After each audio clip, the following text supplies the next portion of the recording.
So, ayun mga pre, andito tayo ngayon sa sa Malacanang kasi syempre meron pong dito ngayon, may event po ang ating mahal na pangulo mga pre. Ayan. So, eto ang ating mahal na pangulo mga pre. Inipon niya yung 3,000 mga kabataan mga pre, 'di ba? 3,000 mga kabataan inipon niya dito sa Malacanang para pakainin, 'di ba? Siyempre para maging maglaro na rin diyan sa kita nyo doon, may mga palaruan po diyan, 'di ba? So para mag-enjoy po yung mga kabataan. So yan po talagang ang ating mahal na pangulo mga pre. Priority niya po itong mga batang ito, 'di ba? Priority niya at gusto niya maging masaya ang mga batang ito mga pre. At yun na nga mga pre, kita nyo naman yung iba dyan, nagtatakbo-takbo lang. Pero syempre, bawal nating ipakita yung kanilang mga mukha kasi mga bata pa yan, di ba? Ito naman dito, mga pre, ito yung mga kasama nating mga vlogger. Yung mga nakapula na yan. Oh. Oh, mga ano po yan lahat, mga vlogger po yan. Ayan. So, nagsama-sama po kami dito, nagkaisa. Syempre, di ba? May pagkakaisa. Importante kasi sa atin ngayon mga pre, merong pagkakaisa. Hindi po tayo watak-watak katulad ng iba, di ba? So, katulad naman ng mga DDS dyan, di ba? Kanya-kanya silang grupo, nag-aaway-aaway sila, di ba? So, pangit yung ganun. Tayo po dito ay masaya lang, di ba? Masaya lang po tayo. Ano po tayo? Pag nakapula ka, ibig sabihin, pro-Philippines ka, hindi ka po pro-China. Kasi, yun naman po talaga yung gusto ng ating Pangulo na dapat mahalin po natin yung sarili nating bansa, di ba? Yung ating kung saan tayo isinilang, yun po. At nakakalungkot lang kasi may mga kapwa tayong Pilipino na kumbaga kumakampi doon sa mga taong mga traidor, di ba?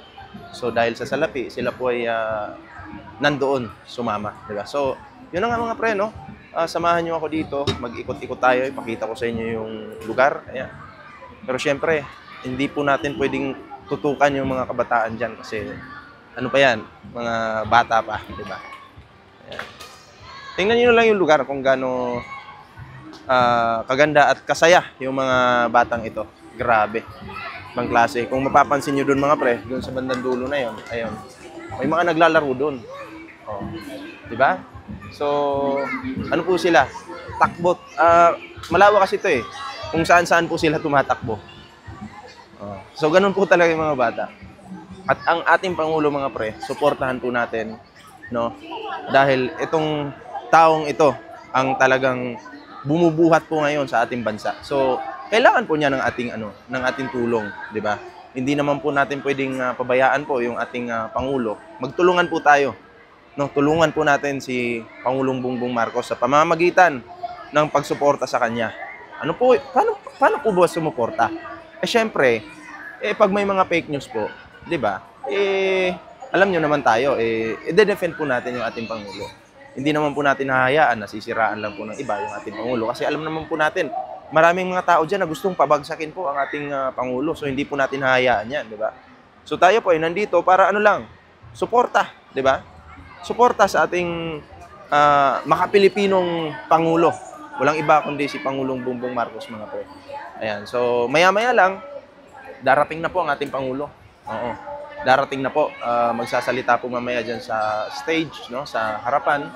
At para sa mga kabataan. Kasi ang bida po dito mga pre, ang mga bata po talaga. Di ba? Ang mga kabataan ito, sila po ang pupuntahan ngayon. Personal pong pupuntahan ni Pangulong Bongbong Marcos. Kaya nakahanga-hanga po ang ating Pangulo mga pre, Talagang may pusong Pilipino, 'di ba? So, masaya lang po tayo. Ayan na po yung mga kasama nating vlogger papunta na po dito. Ayan. Kung kilala niyo yan si Francis Balahura, di ba? Kausapin natin. Ay! Tumakbo. Tumakbo. Ay, ayaw pa Hindi kasi pinapatawag na rin kami dito. So, yun. Magkakaisa na muna tayo dito. Tingnan natin mga tropa natin. Ano ba? Bakit ba ganun kamahal ang 300,000 na laptop, ibig sabihin nun, hindi na pupull yung storage nun. O, di ba? Forever, no? Oo. Ali? Hindi napupuno yung kahit ilang confidential pa dipasok niya ron, hindi mapupuno yun. Akala ko naman, kunyari nanonood ka ng vlog, katulad ni Nyolo. Nanonood ka ni Nyolo. Parang lumalabas yung mukha ni Nyolo sa'yo. Parang ganun ka-high-tech.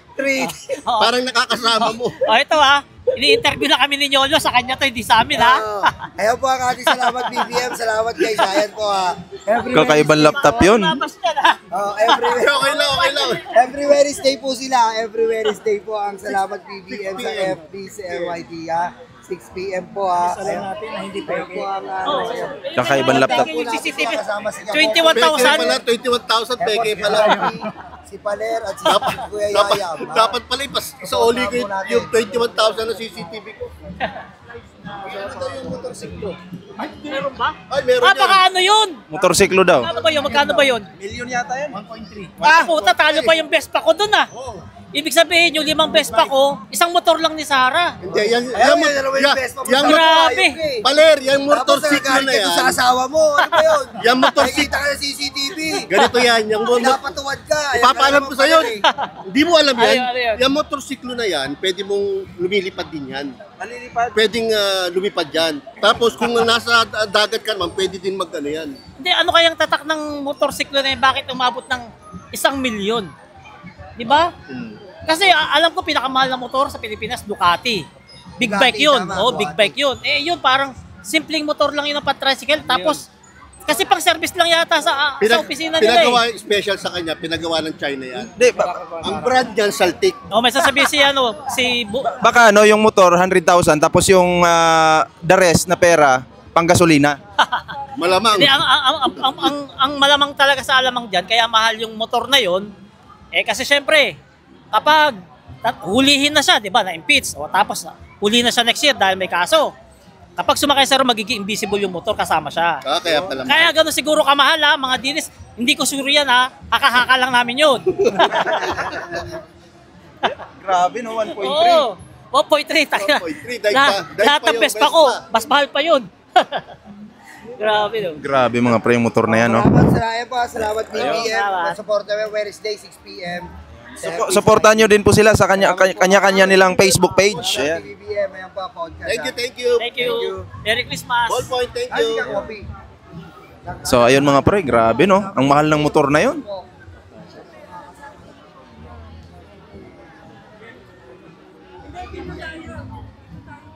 Thank you. Ayan.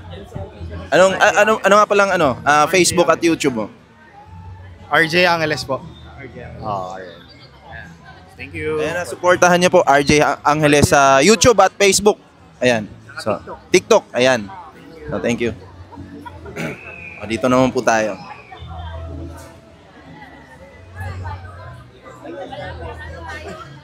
Ay.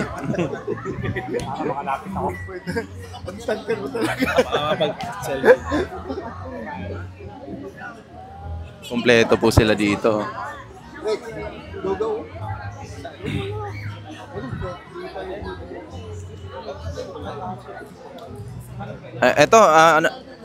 Ayun mga pre, nandito pala si Jinggoy Estrada. Interviewin muna natin.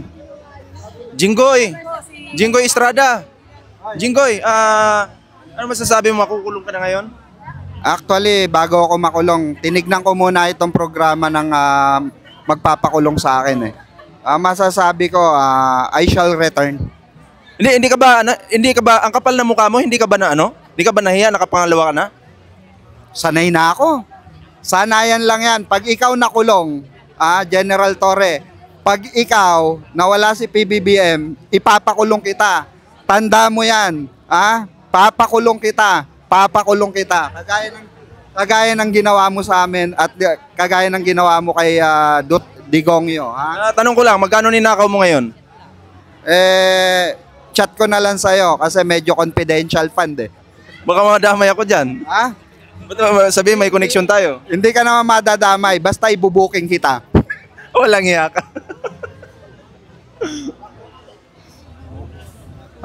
Si Stephen, anong masasabi mo doon sa sa 1.3 million na motor daw ni Sara Duterte?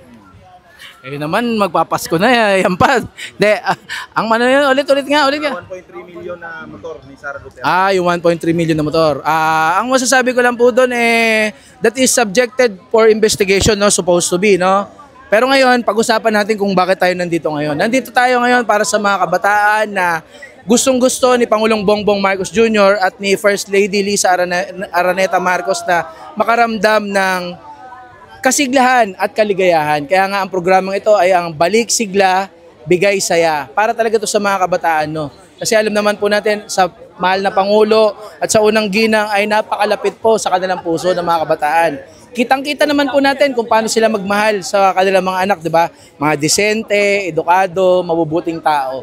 Kaya ngayon ay nag-i-enjoy po itong mga kabataan natin. May mga palaruan dyan na libre, pagkain na libre. Kaya ang sarap maging bata, no? Kanina nakikita ko po, talagang nag-i-enjoy sila. Kasi di ba may kasabihan niya sa ating bansa na ang Pasko ay para sa mga bata.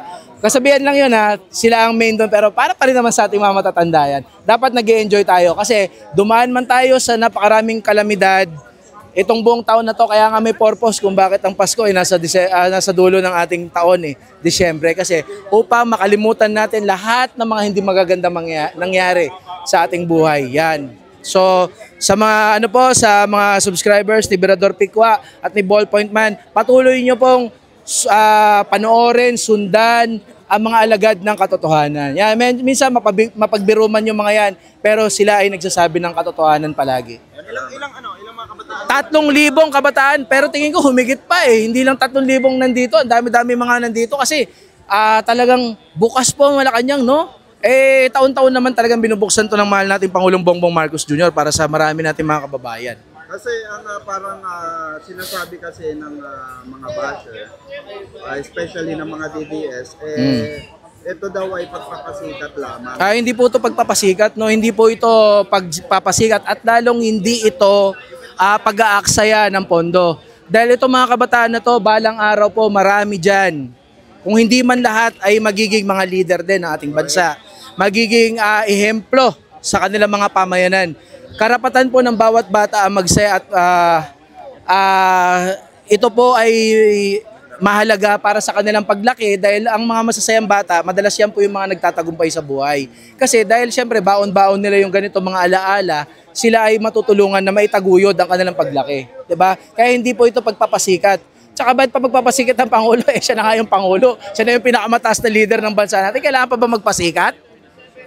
Ang kailangan magpasikat, yung may balak sa 2028. Baka yun ang gusto magpasikat. Kaya ni Sara. Yun nga ang sinasabi nila, tol, na parang kung si Sara Duterte daw ang nakaupo, baka hindi lang daw ganito kasigla ang panoorin na lang natin sa 2028. Hindi, panoorin na lang natin sa 2028 kasi yung mga sinasabi po nila, ang mga sinasabi niyo po ay mananatili lang po yan na hindi ko na masasabi na guni-guni, kundi yun yung nasa isipan nyo.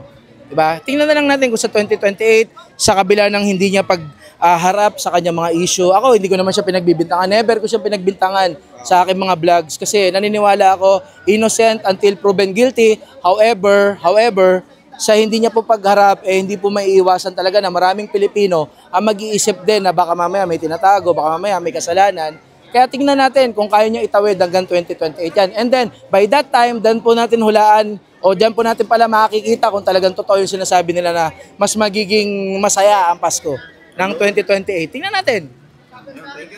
Thank you, Tal. Thank you. Ang gandang mensahe nun. Grabe. No? Stephen Lee, Facebook at YouTube. Ayan. Thank you mga pre.